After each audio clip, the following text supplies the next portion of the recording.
All right, we are approaching the final exam, so let's go over the practice final.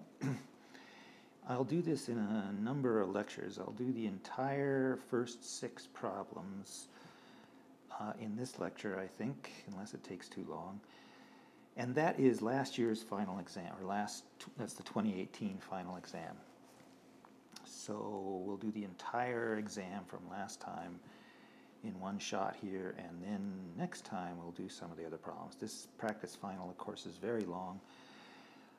That's, well, bad in the sense that it will take a while to go through it, but good in the sense that it gives us lots of practice and exercises most of the things that we've covered this semester. All right, so problem number 1 here. Let me get myself some space. Well, let's read it first. Problem number 1 is a standard calculate the thermodynamics along paths problem. So in this case, it's a very simple path, 2 different paths, right? So here's state 1. That's the starting point. Here's state 2. We're going to get between state 1 and state 2 by 2 different paths. This is path B, this is path A. And the paths are all either constant volume like this one or constant pressure like this one, right? Here's another constant pressure one, here's another constant volume one. So all we're going to need is constant volume, constant pressure calculations. I won't spend a ton of time going through all the details of this. We'll go through a couple of them and then just take the rest of them as sort of given, because this is a long problem and I don't want these lectures to get too terribly long. I think most people probably know how to do these kinds of problems already anyway. We have done quite a few of them in the course of the semester. So first of all, let's just go through the work. So we're supposed to calculate work and heat and delta U and delta H and delta S for all the paths. Of course, delta H, delta U, and delta S are the same for the 2 paths, so we really only have to do one of them. But W and Q are different. So W, first of all, for path A is going to be this, the work for this path, or step, and then the work for that step. The first step is a constant volume step. There's no work if the volume doesn't change, so that's 0. So that one's easy. And then for the second step, it's a constant pressure step, so it's minus P delta V. So it's, let's just eliminate the 0. It's minus P2 here, 1 atmosphere. And then it's going to be V here minus V there, which is V1, it's V2 minus V1, which is 1 liter minus 2 liters, which is a minus 1. So and P2 is 1 atmosphere. So this is 1 atmosphere. 1 atmosphere minus 1 atmosphere times minus 1 liter, which is plus 1 liter atmospheres. And 1 liter atmosphere is 101.3 joules. So that's number 1. Number 2, well, the next thing is Q for path A, which is slightly more complicated. It involves a little bit of trickery if you want to simplify the calculations anyway. So it's a constant volume step, but there is a temperature change, right? There has to be a temperature change in order to maintain this kind of path. The temperatures at state 1 here and at the corner here have to be different. So there is a temperature change. And it's a constant volume step, so it's going to be CV times delta T for the first step. And then the second step is constant pressure, so it'll be Cp times delta T. So this is, let's call this delta T1, and this delta T2. And that Cv it's a monatomic ideal gas, and it's 1 mole. So Cv is 3/2 nR times T2 minus T1 for this first step here, plus 5/2 for Cp nR times T2 minus T1 for this second step, this one. But notice, and this is a common thing that happens, when we multiply the nr in here, we get nRT2, which is just PV, right? PV equals nRT. So nRT2 is some PV, and PV will be the PV right at the corner here. So it will be 3/2 times PV at the corner, and PV at the corner is P2V1. And then when we multiply in times here, it'll be the PV up at this corner, which is P1V1.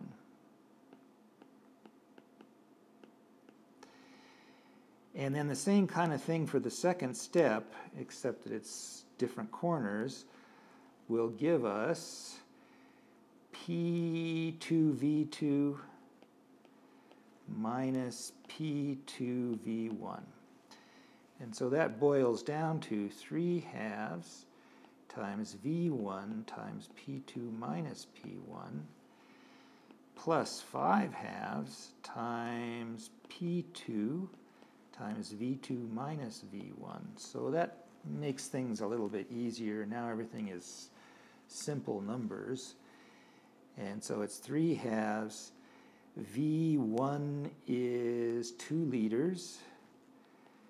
P2 minus P1 is minus 1 atmosphere. Plus 5/2 P2 is 1 atmosphere. V2 minus V1 is minus 1 liters. And so altogether we get minus 3 liter atmospheres minus 5/2 liter atmospheres. And converting that, again, ends up being, let me see if I've got the signs wrong here, or signs right here. I think so, yes, I do. Minus 557.2 joules. All of the details of that is over here. I didn't plug in all the numbers too carefully there, but it's all there. All right, so that's the first path. The second path is very similar. You can see the calculation here. I won't go through it here in the interest of time. And then the delta U calculation, which is the next part of the problem, is a little easier still. Let me get rid of all that stuff. Because delta U doesn't depend on path, right? And so all we really need to do is know the temperature delta U is going to be equal to 3/2 nR delta T, right? Where delta T, we're going from state 1 here to state 2 here, so it's just the temperature difference from going between those two states by either path. And so it will be 3/2 nR times T1, T2 minus T1. And so we're going to play the same trick we just played with the heat. It's going to be 3/2 nRT2, right? nRT2 here. And that will be the temperature down here at this corner, state 2, which is P2V2. Come on, switch there. There we go. P2V2. And then it'll be nRT1, so that's P1V1. That's the PV up in this corner. And so that is equal to P2 and V2 are 1 liter and 1 atmosphere. So that's 3/2 times 1 liter atmosphere. P1, V1 are both 2, so that's 4 liter atmospheres. And so we got a minus 3, so minus 9/2 liter atmospheres. And converting that to joules gives minus 455.9 joules. We could check that number by adding together WA plus QA. Let's see if that works. We have the numbers here. So WA is 101.3, QA is minus 557.2, and you can see that that's going to be about right. Yes, I think that's right. Looks right to me. So let's just call it right. And then the delta H is similar, except delta H is 5/2 NR delta T over the whole pathway. So except for the fact that this is going to be a 5/2, it'll be the same calculation.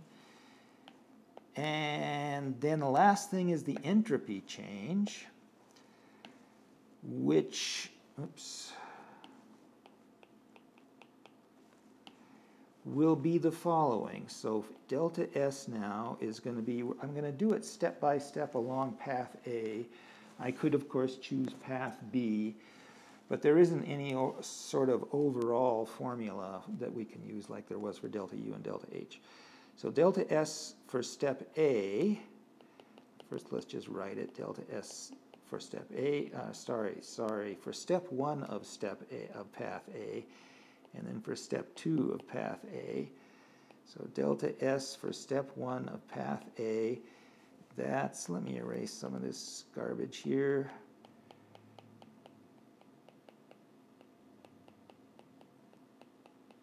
So we can see better. That's this step, that's a constant volume step, so it will be CV times log of T2 over T1. And for delta S of step 2 of path A will be CP, right? Constant pressure log T2 over T1 for that path.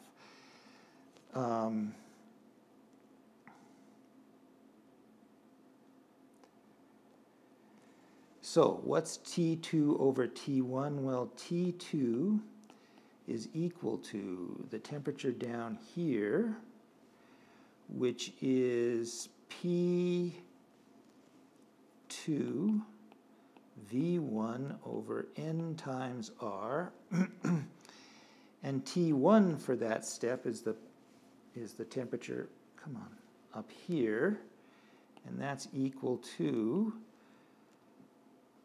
P1 V1 over NR. So T2 over T1, the NRs are going to cancel, the V1s are going to cancel. It's just going to be equal to P2 over P1. So this is equal to CV log P2 over P1. For the second step, T2 is equal to, it's down here at this corner now, P2 V2 over NR, and T1 will be equal to the same thing as this guy, so P2 V1 over NR. And so T2 over T1 for that step is just going to be equal to V2 over V1. So delta S for step 2 here is CP log of V2 over V1. Altogether then, delta S is equal to, so CV is 3/2 NR log P2 over P1 plus CP is 5/2 NR log V2 over V1, and plugging all the numbers into that is down here, and it gives you minus 23.05 joules per K per mole. Where R here, just the only trickiness at all here is that R, in order to get joules per K units, R should be 8.314, not 0.08205. All right, that is the first one. That's a long one, takes a while, but now we're done with that one. Let's go to the second one, a little shorter, second problem. This is a standard find all 4 parameters for inhibited Michaelis-Menten problem. So this is kind of a standard problem we have a situation like this. We have two Michaelis-Menten Lineweaver-Burke curves, so one are straight lines, 1 over v versus 1 over s. There's one straight line with an intercept. Int 0 is equal to, where is it? Yes, 1 seconds per millimolar. And the slope for this is the I equals 0. This is the uninhibited curve, or straight line. The slope is 10 microseconds. Now, notice the mismatch of units. Millimolar here, microseconds here, seconds here. So we're going to have to be careful about the units. Otherwise, this would be a pretty straightforward problem. So this is slope 0, the uninhibited one. Then there's a second Lineweaver-Burke line. And this is for inhibitor is equal to 10 nanomolar. In that case, the intercept is 4 seconds per millimolar, and that's int 1. And then slope 1 is equal to 20 microseconds. Again, the units are mismatched between those two numbers, but anyway, it's good, at least I find it useful to draw out the picture like this in every case so you can get everything straight in your head. All right, now it's a matter of going through the standard algorithm, right? So first of all, the V max is equal to 1 over int 0, right? It's the 1 over the intercept for the uninhibited case, and that is just 1 millimolar per second, and that's fine for that answer as far as it goes. Then Km, again we use the uninhibited Lineweaver-Burke plot, and that's slope 0 over int 0, which is equal to 10 microseconds over 1 second per millimolar, and that is equal to 10 times 10 to the minus 6 seconds divided by 1 seconds per millimolar, which is equal to, this is 10 to the minus 5, right? So that's 10 to the minus 5. The seconds now cancel because they're both the same units, millimolar, which is 0.1 nanomolar. It's 10 to the minus 8, 10 to the minus 8, no, it's, sorry, I take that back. It's 10 nanomolar. Yeah, 10 to the minus 8 molar altogether is 10 nanomolar. All right, so that's Vmax and Km. Next we want to get Ki, and I did this in a very efficient way over here on the key. I used the formula for Ki right away. In terms of the inhibition factor alpha, it's equal to I equals alpha minus 1. And then I said, well, alpha is equal to the slope when it's inhibited, so that's slope 1, over the slope when it's not inhibited, slope 0 minus 1.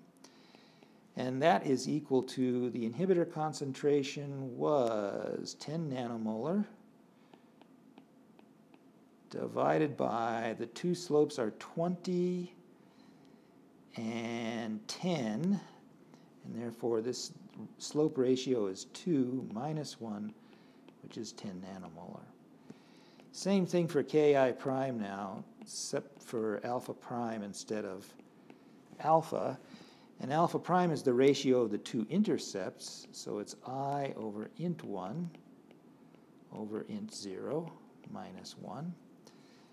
And the two intercepts are 4 and 1, yes. And so that's 10 nanomolar over 4 minus 1, which is 10 over 3, which is 3.33 nanomolar. Yeah. Oh, wait a second here. Oh, the intercept, did I get the wrong?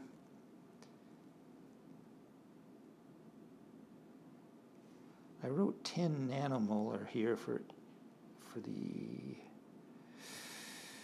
inhibitor concentration, but what did I put in the problem?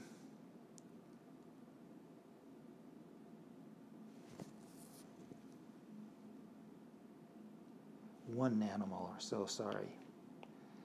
So this was only 1 nanomolar, which makes this be 1 nanomolar and makes this be 0.3 nanomolar, 0.33.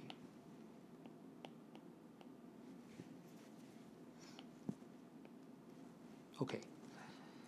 Okay, that's it for that problem. There is one more thing. What I actually asked for in the problem is K-cat rather than Vmax.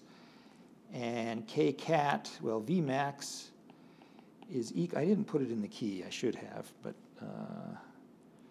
oh well.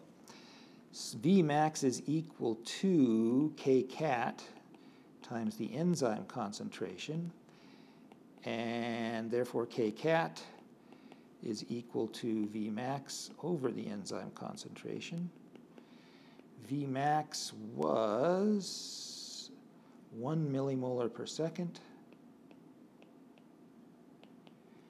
and enzyme concentration I give here is 2 nanomolar.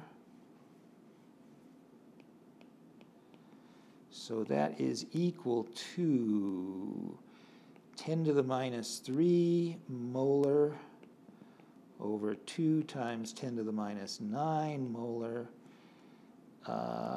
seconds to the minus 1, and that is 10 to the 6 divided by 2, that's 5 times 10 to the 5th seconds to the minus 1. So K-cat is very fast, the way these numbers were set up. Of course, these are all artificial numbers. All right, that's problem number 2. Let's clear these pages.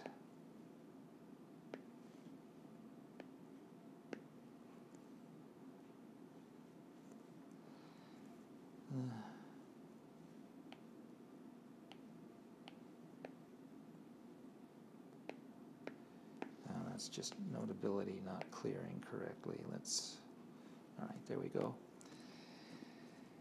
And go on to number 3, problem number 3. Problem number 3 is a melting curve problem, right, or something like that. It says, for a double-stranded DNA oligomer, the melting temperature is found to be 302 Kelvin, so Tm1, the first melting temperature, is 302 K, and that occurs when the concentration of single strands is equal to 4 micromolar. Then the second melting temperature is equal to 310 K, and that occurs when the total concentration is 40 micromolar. So the basic formula for these kinds of problems, these are Van Hoff problems basically, right, is log CT over 4. And remember that this CT over 4 is just equal to the equilibrium constant for melting when T is equal to Tm, and only then, right? That's the trick for this. That's the reason why this is a modified Van Hoff problem and not a standard one. But basically, the CT is standing in for the equilibrium constant in this case. So CT over 4 is equal to minus delta H of melting over R times 1 over Tm, not just any T, but Tm, plus delta S of melting over R.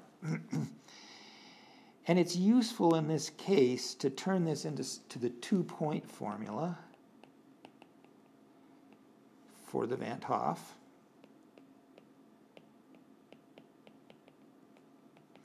And we do it in the following way. Log of CT2 over 4 equals minus delta H over R, 1 over Tm2, plus delta Sm over R.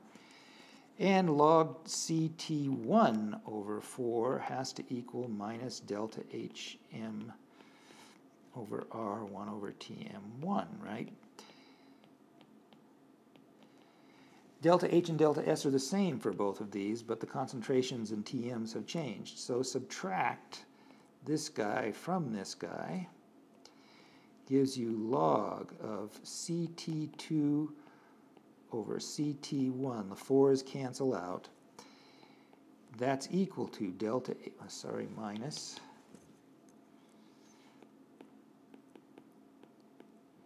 over R times 1 over Tm2 minus 1 over Tm1. And these guys cancel out also, so the delta S's don't appear. So this is the two-point form for these melting curves problems. All right, so we have CT1, CT2. This is CT1, this is CT2, TM1 and TM2. So now we just got to plug in. I won't do all the calculations because you guys can do that. But there's the answer, plus 224 kilojoules per mole for melting. An unfavorable delta H because, after all, the two strands do stick to each other, and so you have to put energy in order to separate the strands.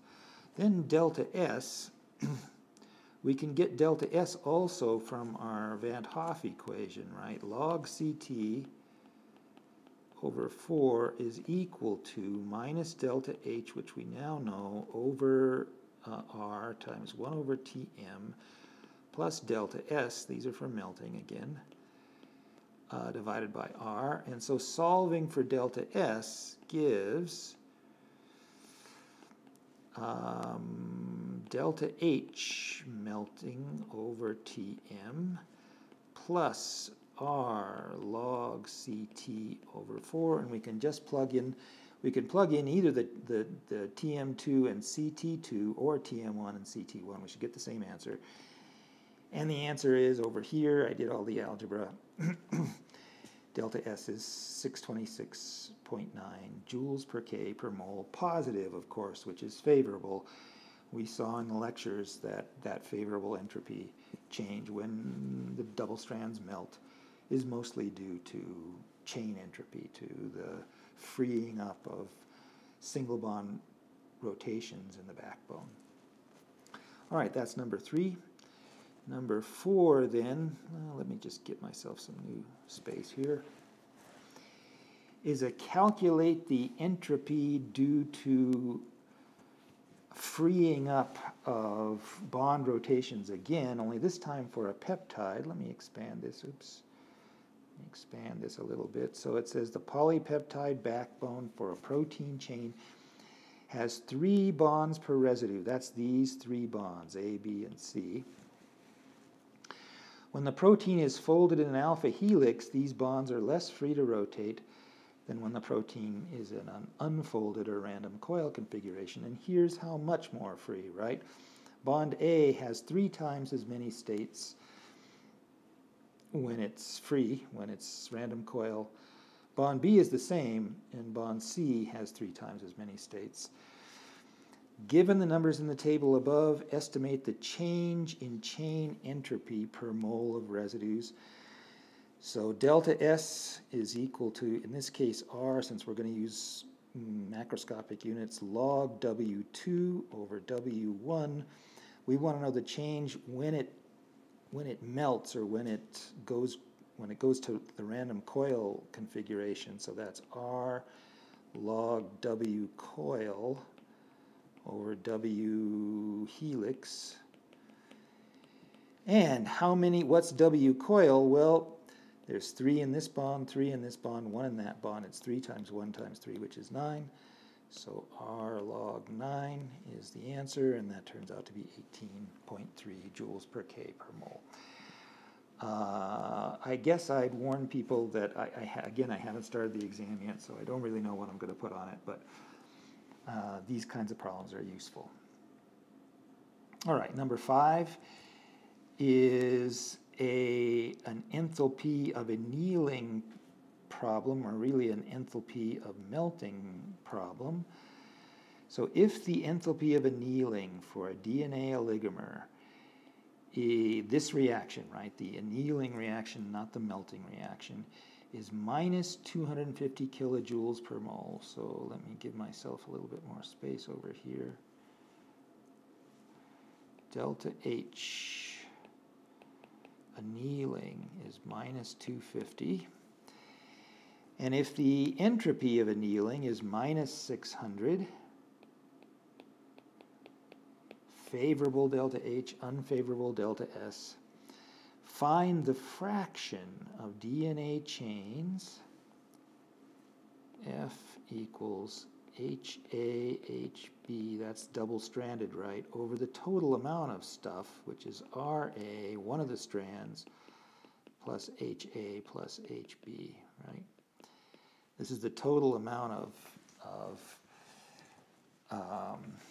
stuff in solution. This is the amount of it that's double-stranded. And that's equal to 1 over RA over HA, HB plus 1. And this, we want to find that fraction, the fraction double-stranded stuff, at 350 K. Well, for the reaction, Ra plus Rb goes to Ha, Hb. The equilibrium constant, the Ka for annealing, the K association, if you like, for that matter, is equal to Ha, Hb over Ra times Rb, but it will be convenient. That's the annealing, but it's usually more convenient to work with a Kd value, right? A dissociation constant, which is 1 over that. So Ra, Rb over Ha, Hb.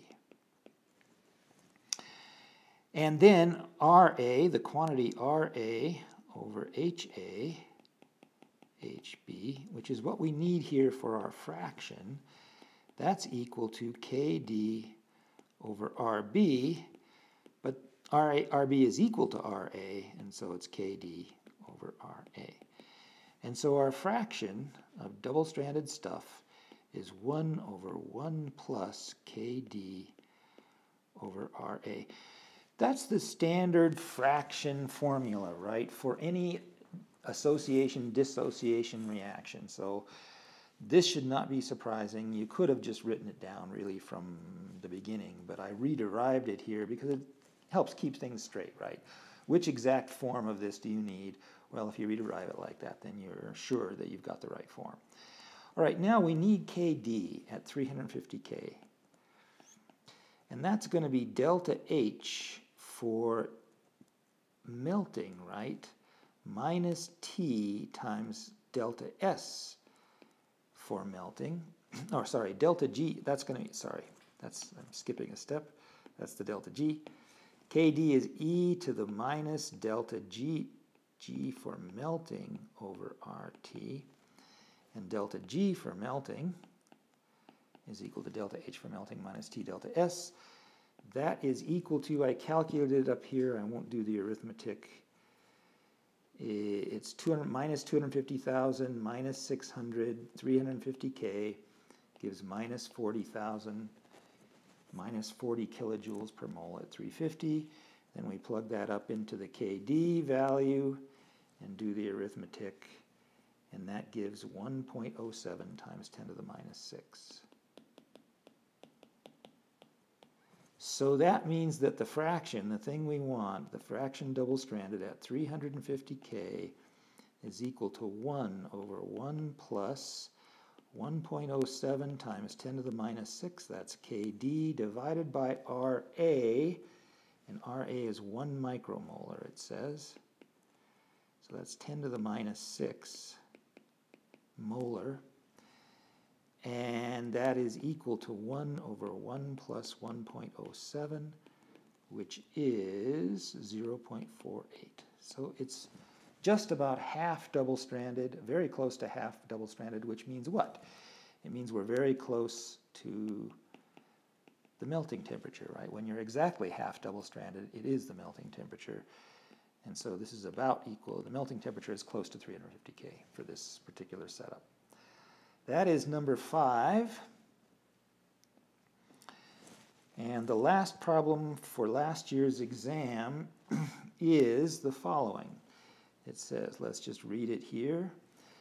For a certain reversible chemical reaction, the forward and reverse rate constants are K1 of 10 seconds to the minus 1 and K minus 1 at 50 seconds to the minus 1. at 300 K. So K1 at 300 K, K1 is equal to 10, and K minus 1 is equal to 50. Notice the units on those Ks, both seconds to the minus 1, which means this is a first order reaction in both directions.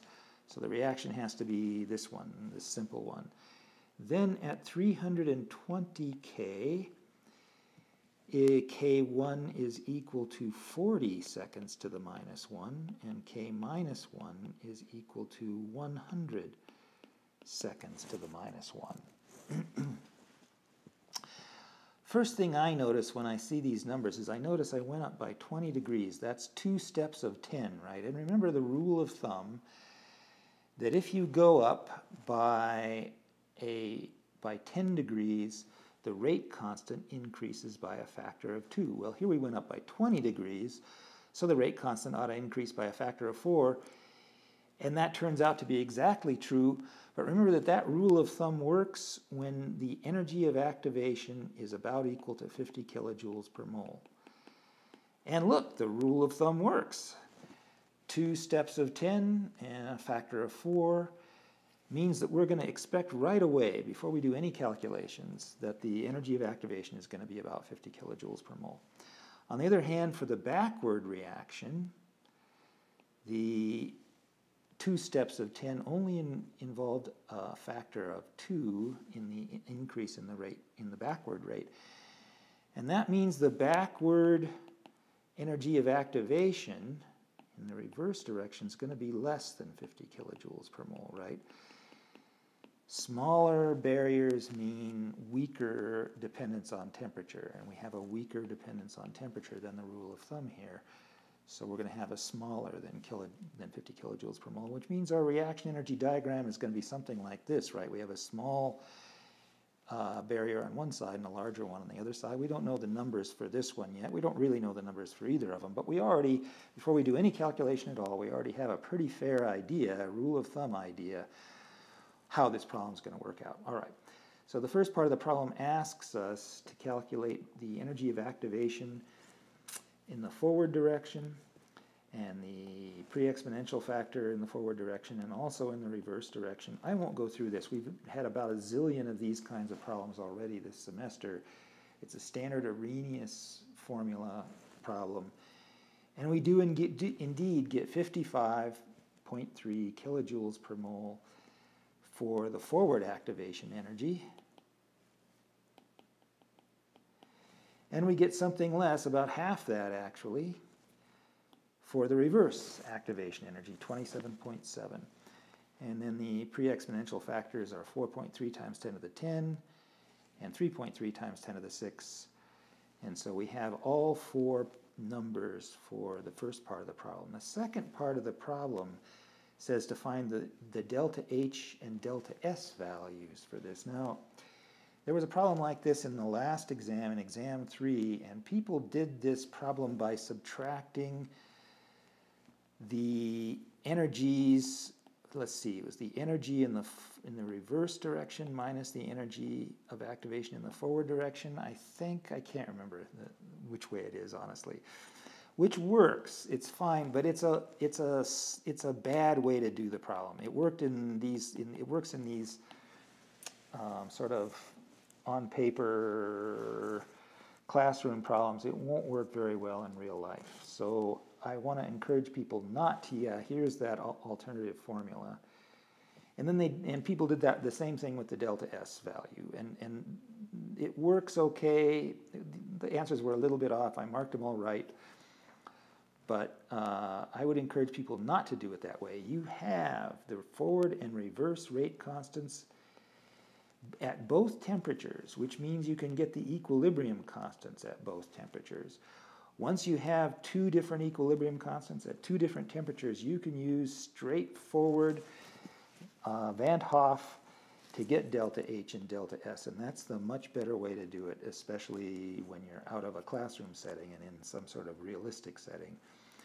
Van Hoff would work better because you could if you had more than 2 of these K values, you could plot a straight line and get something that's much more statistically valid than calculating differences between